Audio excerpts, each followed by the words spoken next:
Oke, halo, apa kabar semuanya? Teacher harap semua sehat-sehat, tetap stay di rumah, dan juga tetap semangat untuk belajar di rumah. Hari ini, teacher akan bagikan kepada kamu semuanya pembelajaran kita dari tema 8, subtema 3, pembelajaran yang kedua. Sambil memperhatikan video ini, kamu juga boleh membuka buku kamu dari halaman 86 sampai halaman 91. Untuk hari ini, kita akan mempelajari dua topik, yaitu pertama, pengaruh kualitas air terhadap kehidupan makhluk hidup dan lingkungan sekitar, serta yang kedua, bagaimana cara menguraikan urutan peristiwa yang terdapat pada teks non-fiksi.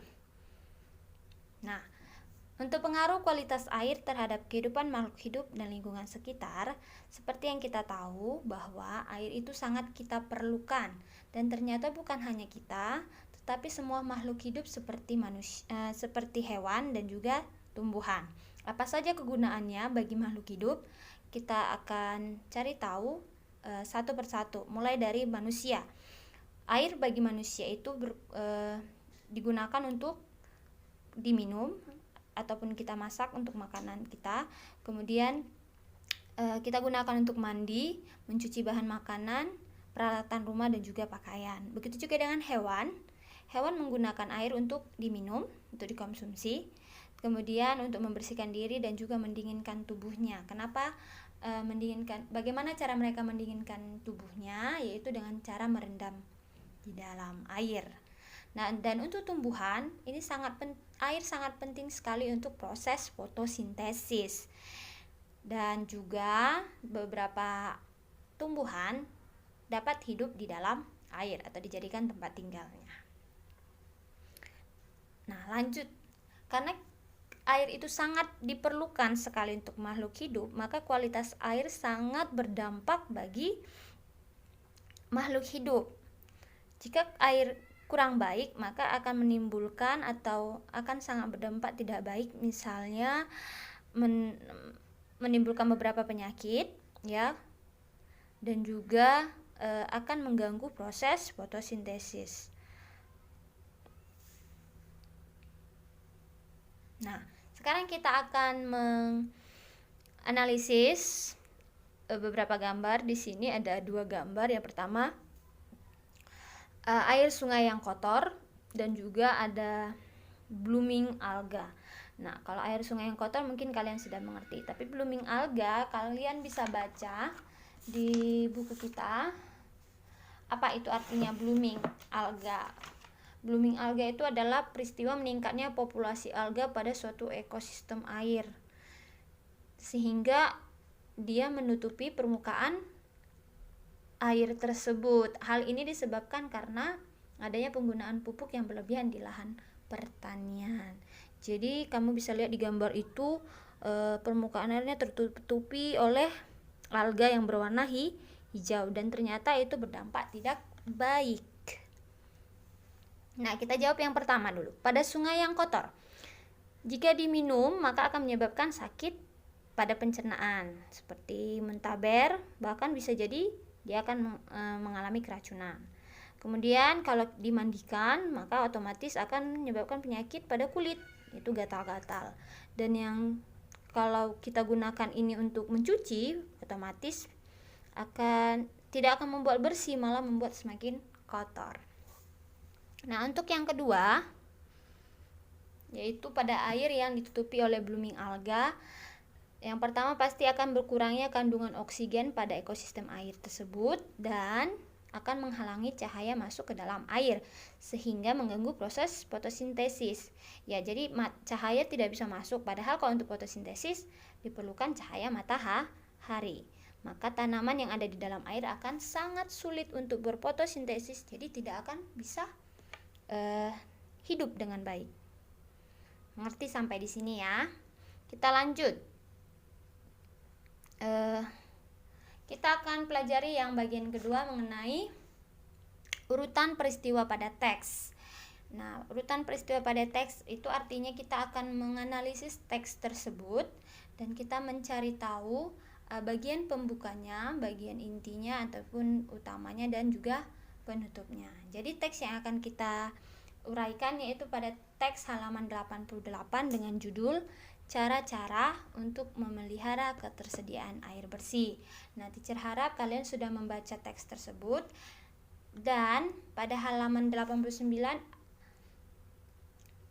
dikatakan di situ bahwa urutan peristiwa itu disajikan atau bisa kita uraikan berdasarkan pertanyaan-pertanyaannya. Jadi urutan peristiwa itu bisa kita dapat jika kita membuat kita menjawab pertanyaan-pertanyaan yang sudah ada tertulis di halaman 89. Jadi untuk peristiwa pembukanya itu adalah penyebab berkurangnya sumber air bersih adalah bertambahnya penduduk dan aktivitas, juga kemajuan di bidang industri yang menghasilkan banyak sampah ataupun limbah. Itu bisa kita lihat di paragraf pertama. Kemudian peristiwa utama, kita harus menjaga dan memanfaatkan sumber air secara bijak karena air bersih sangat diperlukan untuk hidup makhluk hidup. Ya, itu bisa kita lihat di paragraf yang kedua. Dan untuk peristiwa penutup, salah satu hal yang dapat dilakukan untuk menjaga ketersediaan air bersih yaitu tidak membuang sampah atau limbah ke selokan, sungai ataupun laut. Itu bisa kita lihat di paragraf yang ketiga pada teks, yakni cara-cara untuk memelihara ketersediaan air. Jadi untuk menguraikan urutan peristiwa, yang pasti harus kamu lakukan adalah membaca seluruh teks dan memahaminya. Oke, selanjutnya kita akan menjawab soal-soal pada bagian ayo berlatih. Ayo berlatih pada soal yang pertama. Teacher akan bacakan, kamu lihat di buku kamu. Hujan asam dapat mempengaruhi daur air. Hujan asam disebabkan oleh pencemaran udara yang dihasilkan oleh kegiatan manusia. Hujan asam dapat mengakibatkan tumbuhan menjadi layu, kering, bahkan mati. Pertanyaan bagian A. Menurutmu, bagaimana pengaruh hujan asam bagi kehidupan tumbuhan, hewan, dan manusia? Nah, jadi sebelum menjawab ini, kamu harus mengerti dulu hujan asam itu apa. Nah, hujan asam itu adalah suatu pencemaran lingkungan, pencemaran udara. Kamu ingat ya, kalau daur air itu akan ada penguapan air dan pengumpulan titik-titik air pada atmosfer. Nah, di bagian itulah terjadi pencemaran, adanya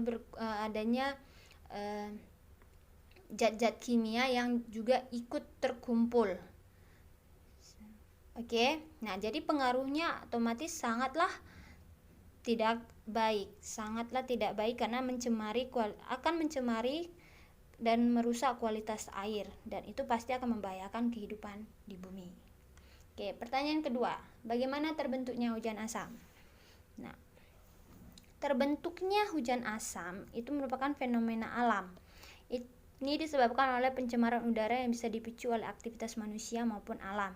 Nah, ini dia zat kimia yang tadi teacher katakan, adanya sulfur dioksida atau SO2 dan nitrogen dioksida atau NOx merupakan senyawa kimia utama yang menyebabkan terbentuknya hujan asam. Kedua senyawa tersebut kemudian bereaksi dengan air, oksigen, dan bahan kimia lainnya untuk membentuk larutan sulfurik dan asam nitrat, yaitu polutan yang memiliki sifat asam tinggi. Polutan inilah yang dikenal sebagai hujan asam. Oke. Dan yang terakhir, C, apa yang menjadi penyebab hujan asam? Penyebab hujan asam disebabkan oleh tadi berbagai aktivitas yang dilakukan oleh manusia, yaitu aktivitas yang menghasilkan begitu banyak limbah, bahan kimia ke udara. Jadi ini pencemaran di udara, tapi juga sangat berdampak pada daur air. Untuk pertanyaan berikutnya, yaitu apakah kegiatan program Kali Bersih atau Prokasi dapat membantu kita menjaga kualitas air di lingkungan? Jawabannya adalah dapat. Karena apa? Karena pada program ini membantu membersihkan kali. Dan membersihkan kali dari sampah-sampah ataupun limbah lain yang dapat merusak kualitas air. Dan bukan hanya membersihkan, tetapi di situ juga programnya mengajak masyarakat untuk menjaga dan merawat sumber air. Misalnya juga menanam tanaman atau menanam pohon di pinggiran sungai atau pinggiran kali. Itu sangat baik sekali ya untuk merawat atau menjaga sumber air. Pertanyaan yang ketiga ini mengenai seni rupa ya. Apa yang dimaksud dengan gambar cerita, dan jelaskan ciri dari gambar cerita. Kamu bisa lihat dari halaman 89. Di situ dituliskan bahwa gambar cerita adalah gambar yang menceritakan suatu peristiwa yang terjadi dalam sebuah cerita. Dan dari situ kita bisa melihat ciri-ciri gambar cerita.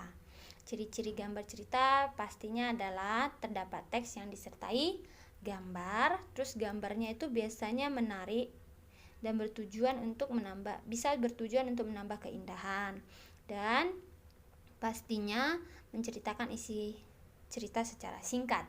Nah, gambar cerita itu bisa kita lihat pada komik. Itu salah satu contoh dari gambar cerita. Nah, kalau gambar cerita yang berupa komik, ciri-cirinya apa? Kamu bisa lihat dia berisi beberapa kotak gambar dan dibuat sebuah ceritanya. Oke. Itu untuk nomor 3. Dan yang terakhir nomor 4 adalah kita membaca sebuah teks dan menguraikan peristiwa yang terdapat dalam teks. Jadi peristiwanya itu ada 3 bagian. Ingat, ada peristiwa pembuka, utama, dan penutup. Jadi teacher harap kamu baca dulu teksnya, dipahami, baru kamu tuliskan apa yang menjadi pembukaannya. Kalau di sini teacher tuliskan peristiwa pembukanya adalah tercemarnya air memberikan banyak dampak yang merugikan bagi masyarakat. Peristiwa utamanya atau intinya adalah manusia mengabaikan kelestarian lingkungan sehingga menyebabkan kelangkaan sumber air. Dan sebagai penutup, penyebab terbesar pencemaran air adalah limbah industri dan pembuangan sampah di sungai. Oke, demikian pembelajaran kita untuk hari ini. Teacher harap kamu memperhatikannya dan mengerti, serta tadi yang sudah kita bahas atau yang sudah teacher terangkan, kamu tuliskan kembali di buku kamu. Terkhususnya untuk tugas Ayo Berlatih di halaman 91. Jangan lupa kamu laporkan kepada teacher, jadi teacher tahu bahwa kamu memang sudah belajar di rumah. Sudah, tetap stay at home, jaga kesehatan. Tuhan Yesus memberkati. Shalom.